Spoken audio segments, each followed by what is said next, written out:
Assalamualaikum warahmatullahi wabarakatuh. Ashadu an la ilaha illallah wa ashadu anna Muhammadar Rasulullah. Haturan kaum dangu sadayana wilujeng wayah kieu patepang deui sareng pun emang dina guaran dongeng Sunda Sirah Nabawiyah. Ulah hilap toel heula like sareng subscribe mugi bae kasayan saderek sadaya sing janten cengcelengan sampeureuun jaga di akhirat. Amin ya rabbal alamin. Supados teu nyangkolong teuing kana waktos mangga urang sami-sami ngawitan ieu guaran. Bismillahirrahmanirrahim. Satu tasna dianggap cukup nitenan eta batu. Akhirna duanana napa-napakeun batu Hajar Aswad di Ka'bah anu nuju dibangun. Teu karasa lumakuna waktu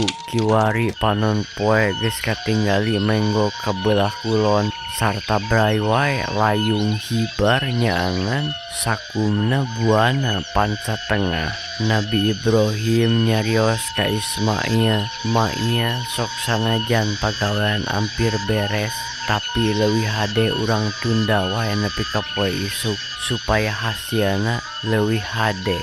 Da ari peuting mah samalangsa urang teu bisa nenjo sakumaha pantes jeung heuteuna kulantaran kaayaan anu poek ngadangu ajakan ramana sarupi kitu. Kanjeng Nabi Ismail oge henteu mungpang antukna bra duanana mulang ka patempatana masing-masing. Tekung silila jangjang peuting geus ngarungkup buana panca tengah ngaganti wanci ti beurang ka peuting kulantaran sapopoe gawe anu kacida capek tur beratna. Atuh munasabah Kanjeng Nabi Ibrahim teh satu tasna bebersih jeung salat beuting anjeunna reup wae peureum paniatan lalason pikeun nyambut gawe dina poe isuk.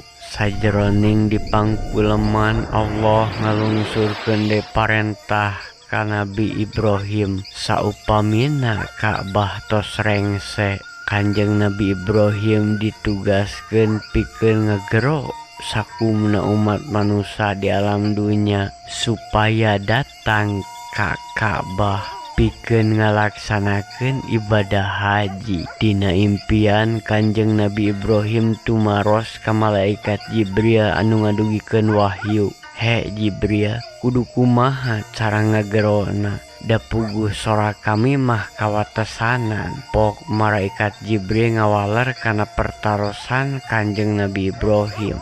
Allah subhanahu wa ta'ala mung marentahkeun maneh pikeun ngagero sakabeh umat supaya ngajugjug ka Ka'bah. Ngeunaan urusan nepikeun panggero anjeun mah eta aya dina kakawasaan mantenna. Tekung silila Kanjeng Nabi Ibrahim lugay tina pangkuleman wireh anjeunna ngadangu sora hayam jago anu geus mere tangara yen harita teh geus nincak dina waktu subuh.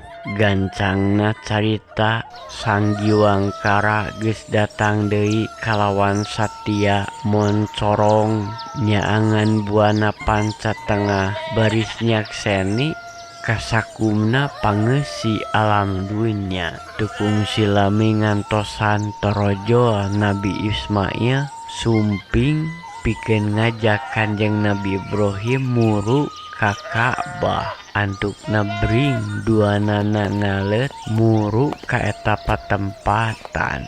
Satepina dihareupeun Ka'bah ge Kanjeng Nabi Ibrahim calik bari pok anjeunna nyaurkeun eusining wahyu ti Allah anu ngalangkungan impian ka Nabi Ismail. Nabi Ismail ngawaler saupamina Allah anu parantos marentahkeun teu aya hiji hal anu mustahil urang mah mung kantun ngalaksanakeun hungkul. antukna gerbae duanana mitembeyan rek nganggeuskeun pagawean anu kamari katunda. Gancangna carita dina wanci asar pagawean pikeun ngabebenah deui Ka'bah teh rengse kalawan aman. Satu tasna ngadoa ka Allah Subhanahu wa ta'ala. Kanjeng Nabi Ibrahim ngalaksanakeun parentah tadi peuting pikeun ngegero sakumna umat manusia nu aya di alam dunia supaya datang ka Makkah muru Ka'bah keur ngajalankeun ibadah haji. Nabi Ibrahim ngegerowok satarikna ku kakawasaan Allah Subhanahu wa ta'ala. Suanten Kanjeng Nabi Ibrahim nepi ka tungtung dunya anu paling jauh di eta patempatan asup nyulusup kana ceuli-ceuli saban jalma kabawa ku angin anu dipake nepikeun eta panggero. Nya ti poe eta pisan mimitina ngadeg syariat haji pikeun jalma-jalma anu mampu di jalana jeung mampu waragadna. Poe-poe saterusna Kanjeng Nabi Ibrahim kalayan imet ngajarkeun umatna tata cara ngeunaan ibadah haji anu inti dina prak-prakana aya 2 wajib jeung sunnah. Saupama kurang diringkeskeun mah prak-prakan ibadah haji teh boh anu wajibna pon kitu deui anu sunnah eta teh mangrupakeun pangeling-eling kana perjuangan Nabi Ibrahim kalih bojona Siti Hajar dina raraga ngabelaan agama Allah. Kacida seueurna hal anu ku urang tiasa diimetan dina ieu lalampahan. Tingawitan Siti Hajar diungsikeun ka Mekkah anu tacan aya eusina. Anjeuna ngabendung cai jam-jam, anjeuna ngababakan nyelira di eta daratan. Satu tasna kitu datang suku Zurhum minangka batur anjeuna dina ngokolakeun Mekkah. Teu cekap ku kitu samemehna oge pan aya sa'i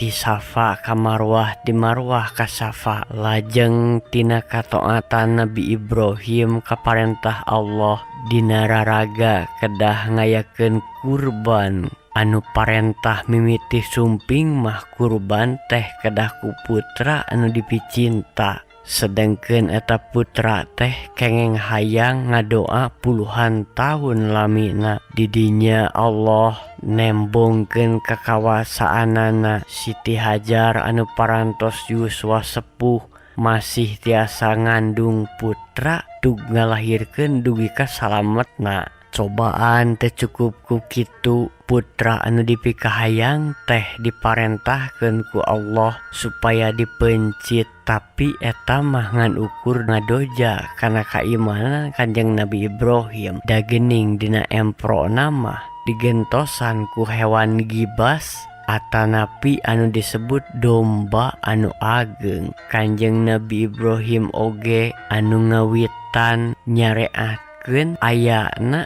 hitan pikeun budak lalaki. Lajeng anu pamungkas Allah nurunkeun parentah pikeun ngawangun deui Ka'bah anu baheula kungsi ancur nalika banjir sadunya zaman Nabi Nuh. Allah Subhanahu wa ta'ala parantos nyumponan janjina ka manusia yen saupama manusia taat kana parentah anjeuna. Allah Subhanahu wa ta'ala baris ngaganjar eta jelema 2 kali di dunia jeung di akhirat. Eta pisan anu kaalaman ku Kanjeng Nabi Ibrahim kalih Siti Hajar patali sareng kataatan aranjeuna ka Allah Subhanahu wa ta'ala. Di dunya Kanjeng Nabi Ibrahim sareng Siti Hajar kengeng kamulyaan ti papada jalma anu ti kelipet dibanding jalma-jalma sejen. Atuh di akhirat oge Kanjeng Nabi Ibrahim ku Allah Subhanahu wa ta'ala dipaparin gelar Abul Anbiya, nyaeta bapana para nabi. Hante cekap ku kitu kitu pahala teras ngalir